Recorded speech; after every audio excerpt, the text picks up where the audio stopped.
Lesbian Persistence is a Scottish civil society organisation which works to raise the profile of lesbians socially, politically and culturally.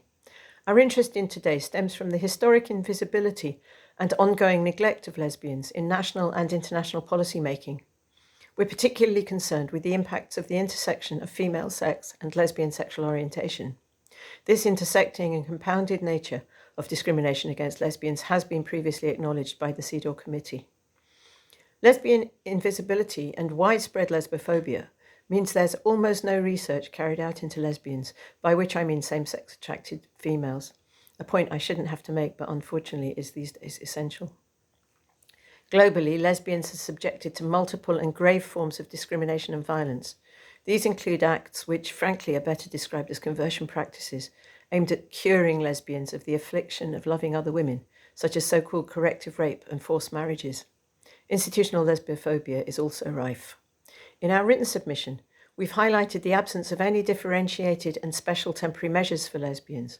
We've also explained how lesbians' human rights are affected by stereotypes in the context of the Convention.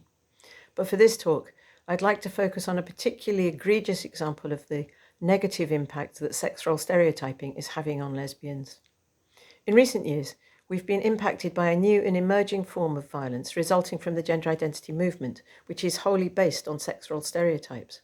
Gender identity ideology, in effect, defines who is a woman according to those sex role stereotypes, and these have taken such hold that we see increasing numbers of even very young children being told by their parents or their school that they are really the other sex. In some cases, we know, because they've told us, that this is because parents have suspected their children of being gay. As they grow into adolescence and adulthood, the pressures on young lesbians to conform grows. They face particularly compromising situations in a culture that is saturated with porn and are often pressurized to adapt to concepts of sexuality which are naturally repellent to them. Societal lack of acceptance of non-sex role conformity contrasts strongly with the plaudits offered to those who transition and roleplay being members of the other sex. Young lesbians, especially those with comorbidities, are easily pushed into transitioning and thus becoming supposedly straight members of the other sex.